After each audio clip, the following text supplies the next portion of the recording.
How's it going, everybody? Bryan Alvarez here on Wrestling Observer Live. We are here every day, Monday through Friday, noon Pacific, 3 Eastern, Sundays, 3 Pacific, 6 Eastern. A weekend edition of the show here, and a very busy one, as in the next segment we'll be joined by an in-studio guest today. My buddy Rodney. It's not Rodney. Filthy Tom Lawler's joining us here today, in studio. And in addition to that, in the final segment of the show, a longtime friend of Filthy Tom Lawler, Seth Petrozelli, is going to be our guest. So, very, very busy today. Mike Sempervive is going to join us. Whole band is here back together again, even though I guess we've never been together in the first place. But, a lot of news to get into here today. We'll take your phone calls, text messages. If you want to give us a call, if you want to talk to Filthy today, 844-411-5411. That is 844-411-5411. Text messages, 425-780-7566. A lot of news, the biggest story of which today, I guess, is the return of Lucha Underground. And we don't know a lot about it yet. There was a video posted on Twitter of a fist that opened its way into 4 fingers. And this from the front page of WrestlingObserver.com. With the future of the show uncertain, Lucha Underground announced they will be returning for a 4th season. They released a video announcing the news on their social media accounts this afternoon, with Johnny Mundo being featured and promising to take back his title after losing it on last season's finale. Though most of their details are sparse, the video confirmed that the show would be returning to the El Rey network at some point in 2018. A press release was issued, noted the filming will begin in Los Angeles early next year. Season 3 concluded with To Be Continued, and of course, first season's available on Netflix, and I presume the second and third seasons will as well. From what I recall, with some of the interviews with the people behind Lucha Underground, from the moment of the announcement, it's going to be about 4 months for them to be able to set everything up for production. And so we're looking at production beginning in early 2018, and I'd be surprised if the show was on the air before mid-2018. But we could talk to Dr. Luch about that on Monday. We could talk more about it today as well, plus all of the other news, including the Bellator Heavyweight Tournament. Lots more. Back in a moment, Wrestling Observer Live. Back in the show, Bryan Alvarez here, Wrestling Observer Live. Mike Sempervive is here. What a show we have today. Filthy Tom Lawler is joining us in studio. He is furiously filling in his whereabouts. Is that what you're doing right now? Yes, my USADA whereabouts. What? Yes. Filthy Tom has got a big tour upcoming. He's going all over the world, so he's got to let everybody know where he's going to be at all times, including tonight at the Defy Show in Seattle. Isn't that right, Tom? That is correct. I will be taking on All Ego Ethan Page and smashing that ego straight to the ground here in Seattle. That's right. Seattle tonight, Defy. You can all look forward to that. Mike, what's happening? You didn't think we'd be here, did you? No, I figured you would be here. I'm a little surprised Tom is there with you. I'm hoping that he can forget about Ethan Page, keep the ego that is cornering him in check. And I am glad to see and to hear that my stepbrother, my main man, my pots and pans. You forgot your name, Rodney. I was going to give the big build-up because at least I try to build Rodney up instead of talking trash about him when he's not in your residence. Oh, wow.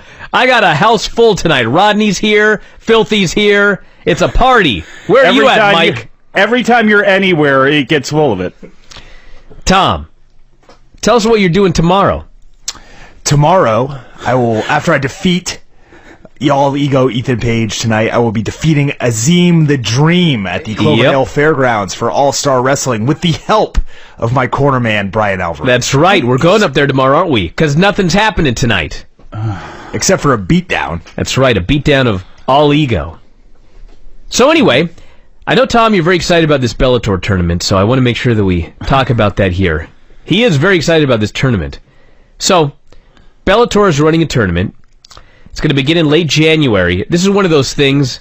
They're starting the tournament in January. It's going to conclude in December. So you can imagine how this is going to get screwed up over the course of 2018. My guess is second round, Fedor takes on Gilbert. Really? It is a Grand Prix format. And here is the talent in this tournament. The Bellator Heavyweight Tournament. We got Fedor Emelianenko, Frank Mir, Roy Nelson, Matt Mitrione, Bellator Light Heavyweight Champion Ryan Bader, because why not? Rampage Jackson, King Mo, and Chael Sonnen. Oh, my. In the tournament.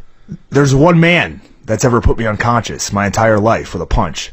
It's that light heavyweight champion, Ryan Bader. That's true. So go ahead, throw some shade on him, cast all the doubt that you'd like. But my guess is that he comes out, looking better than he does going in here. Are you picking Ryan Bader? I'm picking him to get to the semis. Okay, but not necessarily to win the whole thing. Well, I don't know what the matchups are. No one does. I'm just wondering what the field is going to get as far as odds go. Like, is it 99-1? Because all of these men are not making it to December. So I'm wondering, do we get like a glory kickboxer steps in? We get Remy Bunyaski coming out of the past because he's got Grand Prix experience. Jerome LeBanner, who is still wrestling for Inoki and still out there doing things. Maybe him or Peter Arts could show up. What about Seth Petrozelli? It's another choice. What about it, Mike? Hey. You don't want Seth Petrozelli in there. He might screw things up, make him all cattywampus and whatnot like last time around. Let's go to the phones. You're on the air. What's going on? Oh, hey, this is Paul in Barboursville, and man. I've just Say hi to Tom and Rodney. News. Go ahead, Paul. Well, okay. I've discovered some news that could change this match that Filthy has tonight. I've been looking over some Impact spoilers, and at the last set of Impact tapings, Ethan Page made his debut where it was revealed he is in fact Chandler Park, the nephew of Joseph Park. He's El Hijo de Abyss. What? Yeah. Is this real? He's managed by his uncle Joseph, and I guess if you go back into your Impact history long enough, Abyss was half brothers with Judas Macias, so he could also be the son of Macias. Oh, I hadn't thought Correct. of that. Okay, so this is real. All Ego Ethan Page debuted for Impact as the nephew of Joe Park. Yeah, that is his name. Oh my God! As long as he doesn't go to like some gimmick where now he's all emo Ethan Page and starts doing something like that as like the brooding son of Joseph Park, I think we might be okay. That's a combination I can get behind. Tom is so completely baffled right now. You didn't know this, did you? I gotta watch that show. No, but I do like the idea of all emo Ethan Page very much. And, it would be very fitting here in Seattle. Hey, we are in Seattle. That's right. It's how bad you're going to beat him tonight. He's going to turn into all emo Ethan Page. Any other scoops, Paul? Well, that's really it, but Filthy, please, keep an eye out and watch for thumbtacks, okay? I mean, you don't know what those Parks are up to.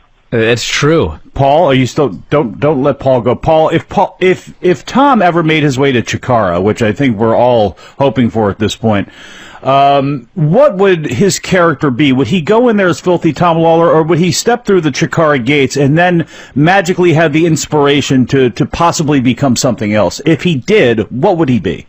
Should be asking Tom this question. Well, I think he could maybe team with former Chikara star Archibald Peck in his alter ego Mixed Martial Archie. That's true. And, mixed martial Archie. Yeah, they could be an MMA team at King of Treehouse. Maybe have Matt Riddle in there. Oh. By the way, I want to thank you very much for the call. Have you guys seen the new Simon Grimm? He's going to be debuting for Ring of Honor. Have you seen this, Tom? I'm not sure how I feel about that promo. No, I haven't, but I just did wrestle him last week. Okay, so I haven't heard, I've only seen the video, I haven't heard the audio, because I was watching it, I don't know what I was doing yesterday, but apparently he's doing kind of like an MMA gimmick, but like the big high spot is you see him put on a gi, and then you see him tie his white belt. It's so awesome. Well, interestingly enough, we could ask Seth Petrozelli later on about Mr. Grimm. Maybe good, because training I need partner. to figure out this video, because it starts off, you think it's going to be like some 1880s London-style Jack the Ripper psychopath straight out of like an FX show, and then all of a sudden he turns into, white belt heavy bag tosser, which was an interesting video, that is for absolutely sure. It's incredible. He's going to steal what could have been your gimmick, Tom. You know, your gimmick should be as the guy that goes in the gym with the white belt on, but he's really a UFC star. Yeah. Let's go to the phones. You're on the air. What's up? Hey, what's up, guys? Hey, Tom. Hey, Rodney. This is Tim in Miami. Brian, just a couple of quick things on the events of this week. Yes. I agree with what you said on Wednesday, that this is not the beginning of the end for Jinder.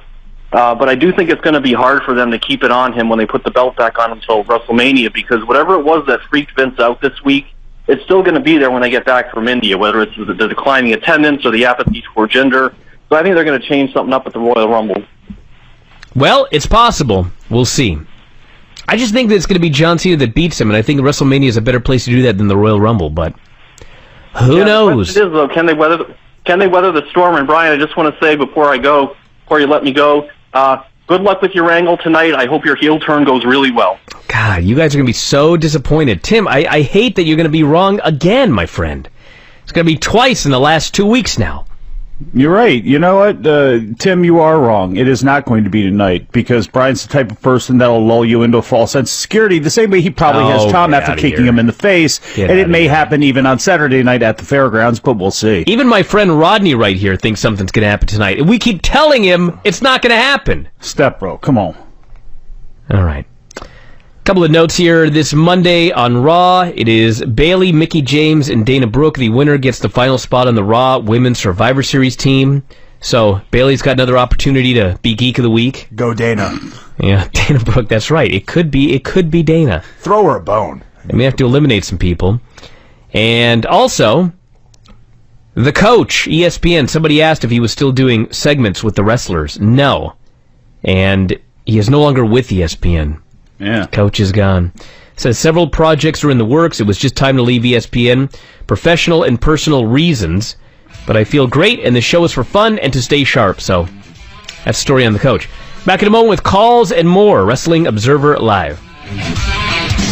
We're back in the show. Bryan Alvarez here, Wrestling Observer Live. Mike Sempervive. Filthy Tom Lawler is joining us in studio right now. Current UFC star. I guess, what would you call yourself? An on-hiatus UFC star? Emeritus. The most highly ranked UFC competitor in professional wrestling history. That is true. Yeah. I don't think there's very many. So, All right, let's go to the phones. You're on the air. What's going on? Hi, Brian. How are you today? Hamish, I thought you were at the gym. Yeah, I actually left early to listen to the show when I found out that Filthy Tom Lawler was on it. oh, thank you, Hamish. And you had to call in. I've got a question for Tom, if that's okay. It is okay. Well, first of all, Tom, keep up the great work in the wrestling. Your match with Matt Riddle was an excellent match, one of my favorites of the year. Thanks, I appreciate it. If you could fight any wrestler in history, who would be your dream opponent, and what would the match type be? Oh, the match type. Oh, well, of course it would have to be a weapons battle royal. Of course. There's no doubt about that. If I look back throughout history, why don't I just go right after Carl Gotch or Frank Gotch or Farmer Burns? If I'm going to test myself, I've been working on my skills for the last 20 years, whether it's professional wrestling, mixed martial arts, fighting, amateur wrestling, whatever it may be, jiu-jitsu. So I want to go out there, I want to test myself against the very best guys, the most legit guys, and that would start back at Farmer Burns. Man. What do you think about that, Roller? Hamish? I'm a bit surprised he didn't want an Inferno match with Kane. Well, How could I ever even try to take on Kane? I wouldn't be able to handle it. You missed the boat on that one, buddy. Brian thinks you would because you're a trained fighter. Oh, this again. Oh, here we go. Hey, Hamish, how's your pro wrestling training going? It's going okay. I don't really like to talk about it because I've done nothing. I've only done a couple of days training, so. Sure, but you've taken that big step, right, Hamish? Yeah, I just went to sign up for the school, and it's all right. But I have to do a full-time job, so I'm not getting to do it as often as I would hope. Sure. Shoot job. Hey, listen, Hamish, real quick. Don't be ashamed of your dreams, man. Go out there. Be proud of what you're doing. Right. If you're going to go out there and you're going to do it, put your all into it, and you'll get everything you want out of it, okay?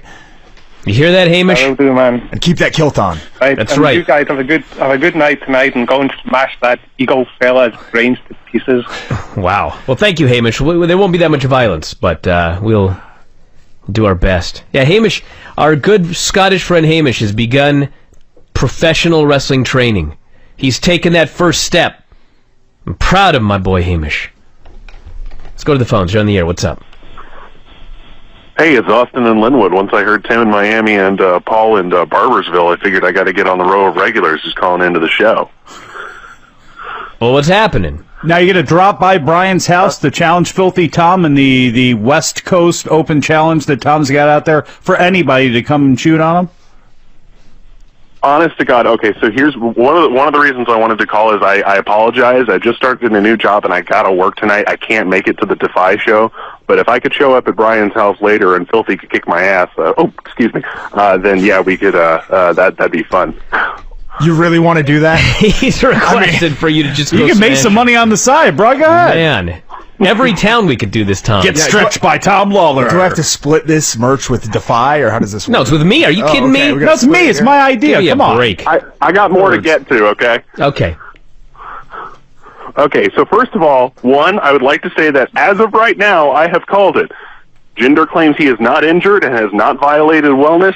And I claimed earlier on the Wrestling Observer Live call that, Vince saw the Halloween rating, and even though he had no reason to freak out about a Halloween rating, he just went ahead and changed creative directions.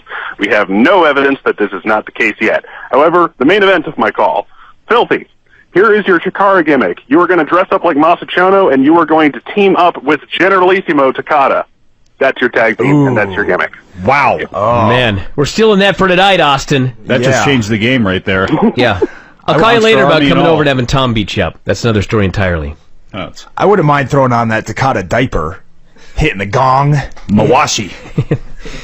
The only problem with his theory is I think Vince changed the title because of attendance, but not ratings. Because that SmackDown only sold 3,000 tickets in the Manchester MEN. That's horrible. And then they sold another 500 tickets. By the way, so if you go to, speaking of Bellator earlier, so there was a show, Bellator 187, in Dublin. It's airing tonight on Spike.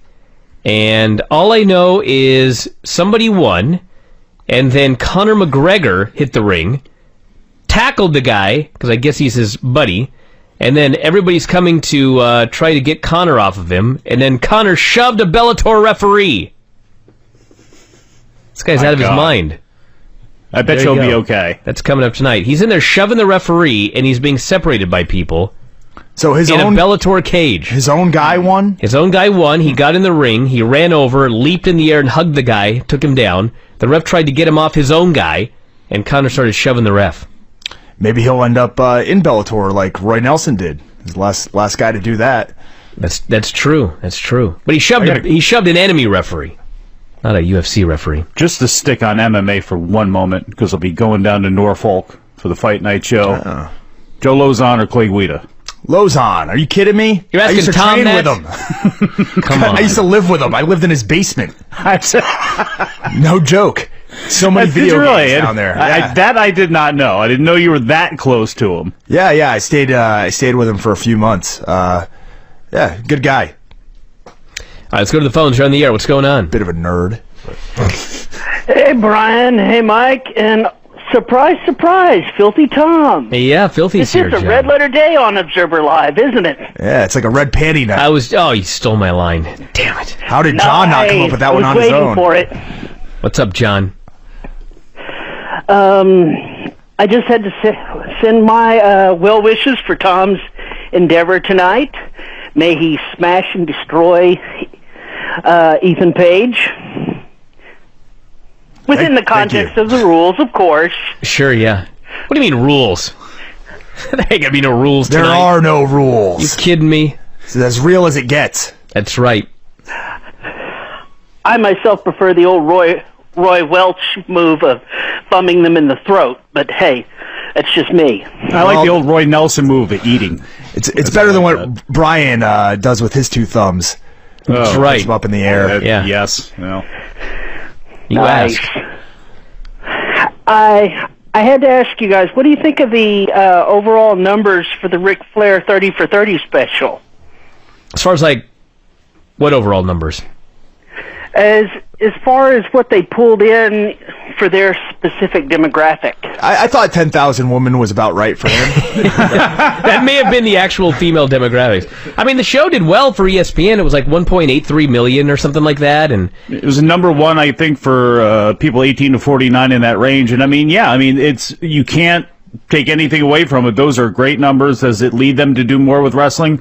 Not necessarily, no. Could we see another documentary down the line? I guess maybe we could, if somebody can sell them on it, but I don't know if that's means a whole lot right now, especially with Coach going and a whole nother round of layoffs that's going to be coming for ESPN, I guess, towards the end of the year.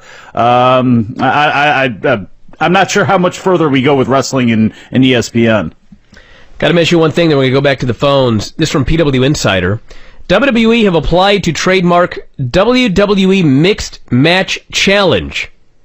An interesting choice, as it could be the title of a new series or event. If that's Brawl for All, No I'm going to way. be so mad. It's going to be a video game. Could be a video game. I guess that's true. WWE Mixed Match Challenge. Style battle. Maybe it's going to be like in Lucha. You know, we'll have the Exotica. I see. Probably the only problem with the mixed style battle is everyone in WWE has the same style. Well, let me ask you a There's no question. battle. Could you actually believe that they would be looking forward to, I don't know, anything down the line where they may actually have, say, Shayna Baszler or something like that? You bring her up with some sort of gimmick where it's like, I'm not just doing this, I want this, and she, it's under Shayna Baszler's mixed match challenge rules or something like that. Could be. This could be the Mania match, but Maybe it's Shayna Baszler only fighting the chick who puts her hairs up and squares up. okay. So apparently, I just got word. Mixed Match Challenge is for mixed tags, like men and women versus men and women. So I guess maybe after the Ellsworth thing, they are going to be going that direction a little bit more. It wouldn't. I mean, and that's, I don't think, that big of a shock. I guess it would be a big deal if it starts happening in regularity, because now it's happening in regularity in WWE. But I don't know. That'll be interesting to see how that whole thing plays out. Why they are keeping it so gender neutral or whatever. Just call it. Why don't you just call it tag matches? I mean, I don't think there's a reason to go out there if you're going to do this stuff. I don't know if you necessarily need a name for it. Do you? Well, who else is going to trademark it? Who else is going to wrestle? Ellsworth versus a woman is one thing, but but Becky and AJ Braun against Strowman versus a woman next. No, it'd be like Braun Strowman and Mickey James versus whoever. Men even versus more men. Where did you come up with SmackDown that side. team? Braun Strowman and Mickey James. Two names.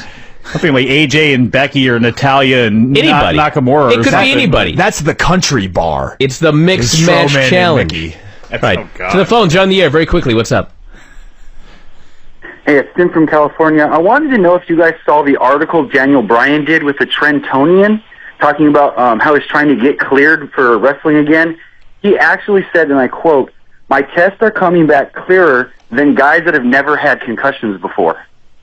Well, I mean, I haven't seen that yet, but I know... Listen, he's been doing that, the oxygen therapy, which I've been a big proponent of for a long time. It's awesome. Told Tom all about it. Apparently he thinks it's really helping, so I guess we'll see. He's wrestling next year. I don't know if it's going to be for WWE or New Japan or what, but he'll be back. Back in a moment, Wrestling Observer Live. We're back in the show. Bryan Alvarez here, Wrestling Observer Live. Mike Sempervive joining us here today. Filthy Tom Lawler is in studio, and Seth Petrozelli is on the phone. Hopefully that's enough for everybody. Hello. How you doing today, Seth? I'm doing well. How are you guys doing? Not too bad. So, what's been going on with you of late? I hear you're heading down for Never Say Never, December 7th, Orlando, MLW.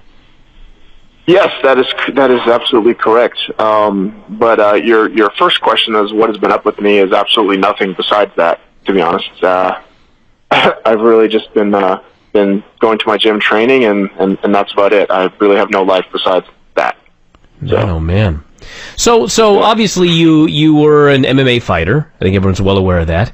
And then I guess what brought about the transition to pro wrestling? I mean, what happened where you decided, I'm done with this MMA and I'm going to transition into pro wrestling? I mean, to be honest, it was a lot about the injuries, and just because I was doing it for the wrong reasons toward the end. I was doing it more for a paycheck and less because I love the sport.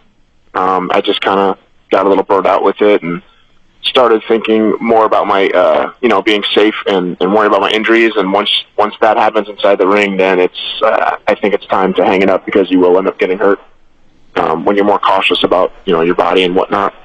So I guess that was the main reason. But of course I miss it like hell. I every time I watch it, I want to get back in the cage, and I figured my body can still, do the moves, and I still mentally want to do it. So wrestling was just the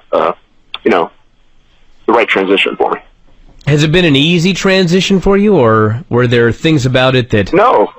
No, I can answer that right away. No, not at all. I thought it was going to be less stressful on my body, and it turns out it's probably twice as bad for my body. Tom, how would you compare MMA to pro wrestling? Is it the same for you? Well, physically on your body? I make sure I don't get hit in fights or in the ring either, so for me it's pretty safe. However, for the other people that I'm in there with, it could be a little bit tougher. I don't know. They're the same thing. They're two peas in a pod, but they are completely different. I don't think you can necessarily compare the two. They're both tougher. One's tougher mentally. For me, wrestling is very tough because you have so many aspects that you have to take into consideration with the crowd, your own actions, your partner's actions. Whereas in MMA, it's just go, go, go, and you don't really have to worry about what's going on. So a little bit easier, I think. So is it the bumping, Seth, or what? What was up? No, I mean not necessarily the bumping. Just taking. I guess that's what's rattling my head. Yeah, taking the bumps, taking the headshots and whatnot. I don't like to pull my punches, so I go full force, and I expect the person that I'm in there with to go full force on me. So that's just it's the nature of the game, I guess, and get my head rocked around. But I love every minute of it. It's not a bad thing. You were talking about your body, and getting out of it, and we've heard this from a lot of guys. Ken Shamrock talked about it too, about how much more abuse your body takes when you get on the pro wrestling side of things. As you continue on, do you have any concern over that, or how do you go about making sure that you're going to stay healthy in a sport that unless you hit WWE, your odds of getting, and even there, it's not like your medical is taken care of. You still have to do a lot of that, even though they'll pick up injuries and things like that. It's a tough business out there. How do you go about trying to stay as healthy as possible and take care of yourself? I really don't, to tell you the truth. I make sure I eat the proper diet and I exercise accordingly, but to be honest with you, I could care less if I'm in a wheelchair and my arms broke, my legs broke, my hips broke. That doesn't bother me. It's whether or not I can remember things, if I could think straight, if I could talk clearly. That's what I'm worried about. So as long as I can have my head in some sort of giant concrete surrounded pad, then I'm good. My body I don't care about. Beat that to hell. So are you still working as a striking coach for NXT? I have been off for the past 4 or 5 months, and I start back again in January. I spoke with Coach Bloom there at the Performance Center. He stated that just their scheduling has been kind of crazy, and it's always been crazy. Even when I was there full time, it was back and forth with their schedules and off and on.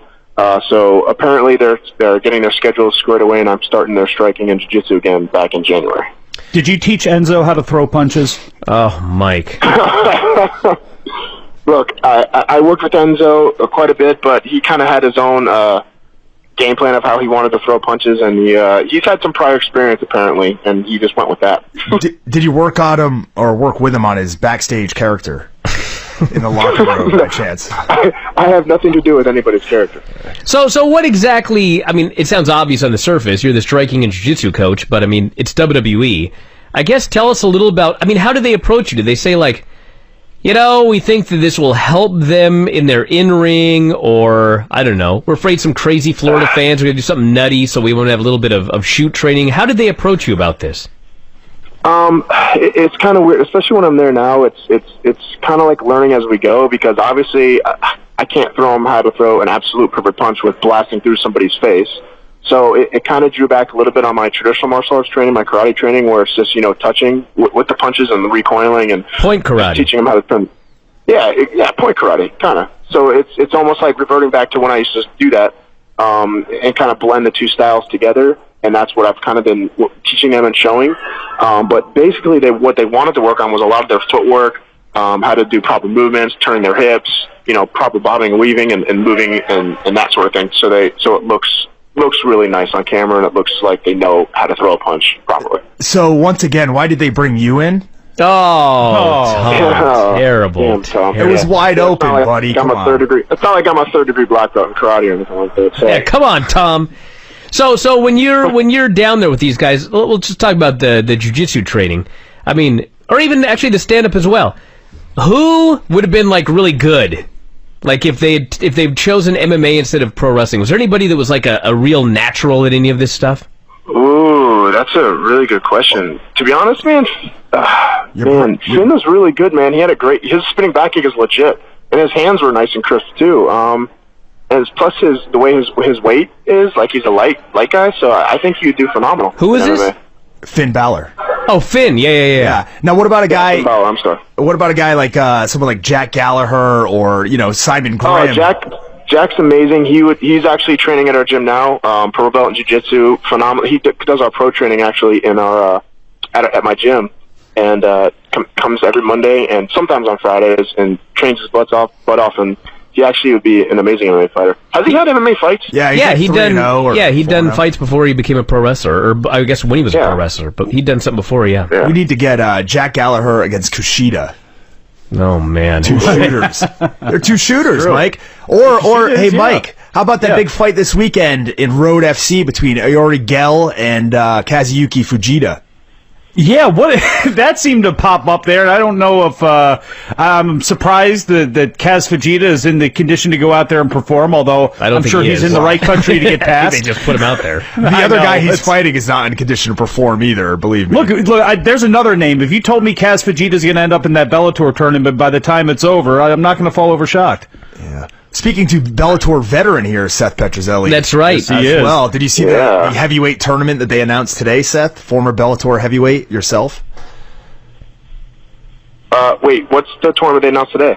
Okay, so they're going to do a heavyweight Grand Prix for Bellator over the course of a full year. Pride style. Yep. Fedor, Frank Mir, Roy Nelson, Matt Mitrione, Ryan Bader, Rampage Jackson, King Mo, and Chael Sonnen. This thing sounds awesome. Are you serious? Really? Yeah. That's an insane lineup. That's crazy. Is there any chance you could be like a alternate? I weigh about 208 pounds right now. I don't know if that's... but I have made my career out of knocking out bigger... I was going to say, when you look at this lineup here, is there any chance you could be an alternate?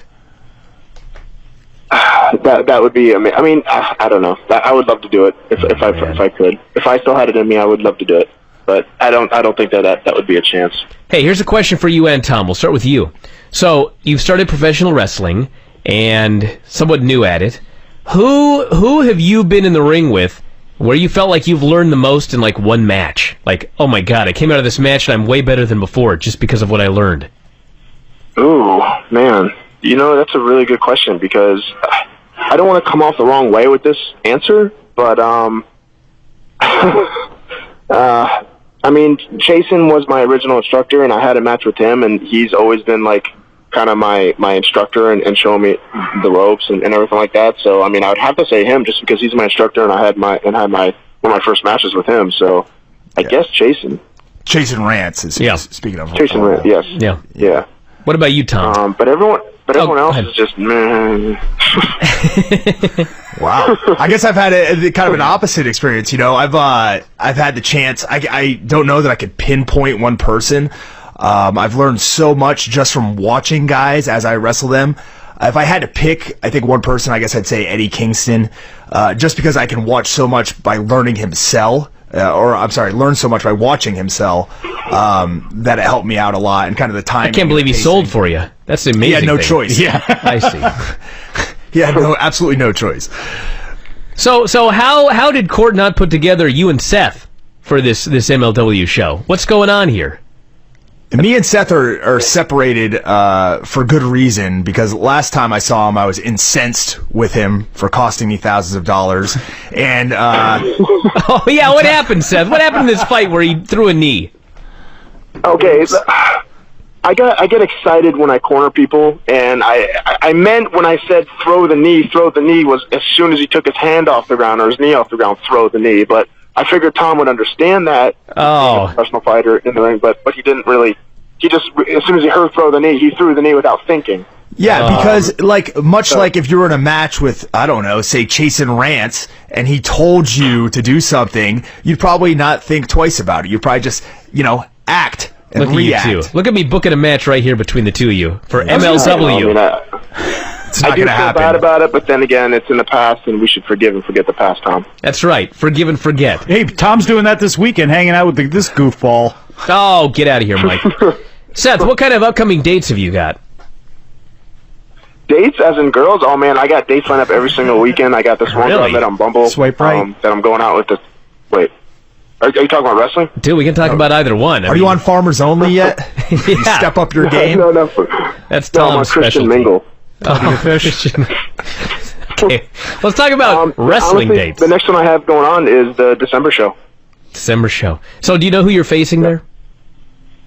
I have no clue. Oh man, Tom, do you know who you're facing? In front of me, I mean, I'm gun ho. I'm ready to smash anybody in front of me. Oh man. Well, that's not entirely true, because there's two guys in the main event that you probably would stand no chance against. One of them being myself taking on Matt Riddle. That's a three-way. Think about that one. What do you think of Matt Riddle? Have you seen a lot of his matches? Me personally? Yeah. Yeah, I've seen a lot of his matches. I think he's great, to be honest. I think Tom's gonna have his hand full in the ring on December. I think his. What do I have? One hand? What about my other hand? What do they have? One hand full? So you're still working and training and everything like that. I mean, are you still cornering guys, or what else is up?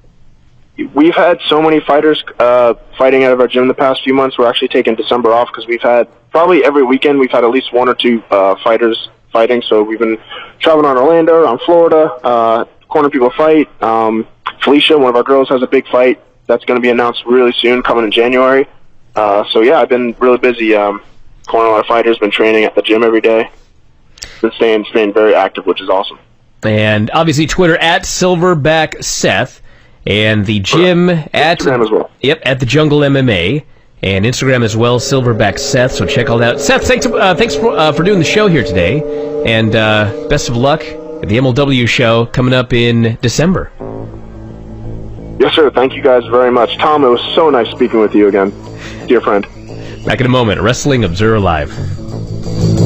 We're back here on the show. Bryan Alvarez here. Wrestling Observer Live. Mike Sempervive, Filthy Tom Lawler tonight. Actually, before tonight, very quickly, UFC organization was notified today. USADA has informed Filthy Tom Lawler, I'm just kidding, Anderson Silva, of a potential anti-doping policy violation. Out of competition sample October 26th. He has been provisionally suspended, and his upcoming fight in Shanghai, November 25th, against Kelvin Gastelum is off, and they're seeking a replacement. Deplorable. Can you imagine? Shocked. All right, tonight, everybody, it is on Defy 9. Defy champ Shane Strickland, Brody King, the debuts of official Ego, All Ego Ethan Page, Sami Callihan, Filthy Tom Lawler versus All Ego, the son of Joe Park, taking place tonight on the show. I'll be there in Filthy's corner. It's taking place Defy Wrestling, DefyWrestling.com, Washington Hall in Seattle. So be there, everybody. It's going to be a good time. Rodney's going to be there. You can meet Rodney. Vinny's going to be there. Craig's going to be there. With his steak. With a steak that he has promised Tom. Really? Well, that's what he's claimed, but I don't think he's going to show up with a steak. But anyway, check it out tonight, DefyWrestling.com.